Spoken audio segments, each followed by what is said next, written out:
What are your future plans? I've got my own current projects. I've got also a filming festival, which is Kasi to Kasi.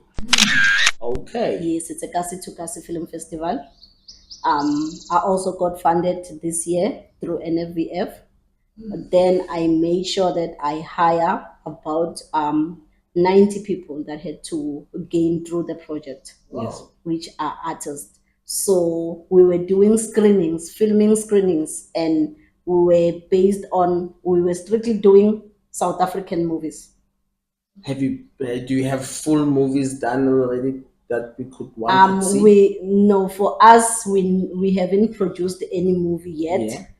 but we are going through that road because we're still searching for artists that are experienced enough. Yes. Yes, so we started doing the screenings for other movies with the likes of we've got the it's Londiwe Shange.